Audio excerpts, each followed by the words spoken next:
In ancient Greece, under the cold shimmer of a moonlit sky where olive trees whispered and crickets sang into the emptiness, the owl was never just a bird, it was a symbol, a messenger, a silent witness to the unfolding of destiny. At Delphi, where mountains rose like sleeping gods and ancient stone columns lay broken across the earth, countless pilgrims arrived seeking answers from beyond the mortal world, believing fiercely that if an owl appeared above them or beside them, the gods themselves were speaking. The people of Athens especially revered the owl, seeing it as the chosen companion of Athena, goddess of wisdom and clarity, and they carved its likeness into coins, armor, and the very architecture of their city, as if embedding divine guidance into every corner of daily life. For centuries the Greeks relied not only on the spoken words of the oracle of Delphi but also on the signs around them, shifts in wind, unusual movements of animals, whispers of leaves in the darkness, and among these no sign was more powerful than the sudden arrival of an owl. Its forward-facing eyes, glowing with a golden fire, seemed able to pierce through lies and uncertainty. Its silent wings carried meaning that mortals could not ignore, and its haunting cry echoed like a message from Olympus. To enter the temple of Apollo was to step into a world suspended between life and prophecy. Torches flickered along stone walls carved with prayers and warnings, incense clouded the air. And at the center sat the Pythia, the oracle, trembling in her trance above a steaming fissure in the earth as she whispered the words she claimed came from the gods. It was into this atmosphere of profound mystery that a soldier named Nicandros arrived, exhausted from climbing the steep mountain paths, carrying the weight of a city on the brink of civil war. He had come not for himself but for his people, torn between two leaders who both claimed the right to rule, and he needed the oracle to reveal who should lead them before the conflict ignited into bloodshed.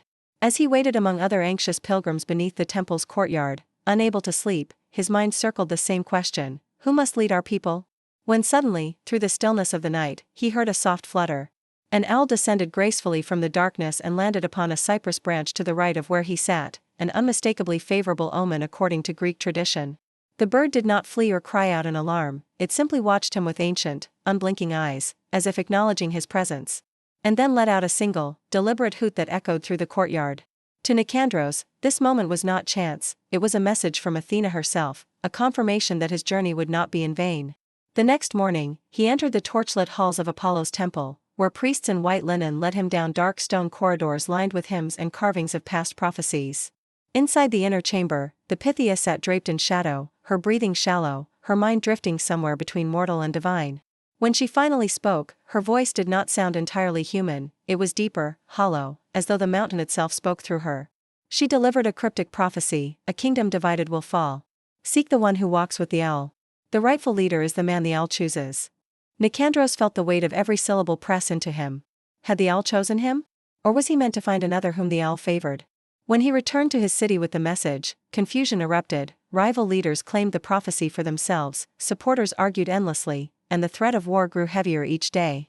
Eventually, two armies met on an open field, shields raised, spears ready, their rage boiling as they prepared to clash in a conflict that could destroy their homeland. But just as the first commands began to rise, a shadow swept slowly across the sunlit ground. Soldiers froze. An owl flew between both armies, gliding silently, landing not on one side or the other, but directly between them, as if drawing an invisible line that neither could cross. In Greek culture, this was not mere symbolism, it was a divine command. The owl had refused to choose a leader because the true choice was peace. The rivals slowly lowered their weapons, realizing the prophecy did not ask for a king but for unity. A truce was declared, and the war ended before it began. Historians today have uncovered evidence that owls naturally lived in large numbers around Delphi, nesting along the rocky cliffs and hunting near the temple at dusk. Their presence, though biologically ordinary, created the illusion of divine timing for ancient visitors who arrived seeking signs and answers. Yet, even with scientific explanations, the enchantment of the owl persists. The bird's eerie silence, its piercing gaze, its mysterious nocturnal behavior, all combine to make it feel more spirit than animal. Visitors who explore the ruins of Delphi today still report seeing owls appear at unexpected moments, perched upon broken pillars, watching silently from cypress branches, flying overhead with ghost-like grace.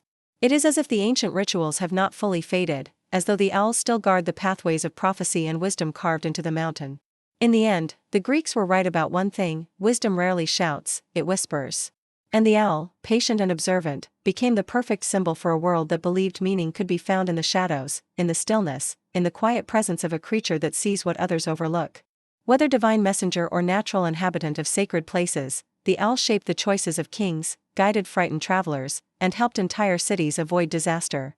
Even now, as the moon rises over the ancient stones and a soft hoot drifts across the valley, travelers pause and listen, not out of fear, but out of wonder. Because deep down, a part of us still believes that the night remembers the old ways, that wisdom watches from the dark, and that the path the owl once revealed is still hidden somewhere just beyond the reach of firelight.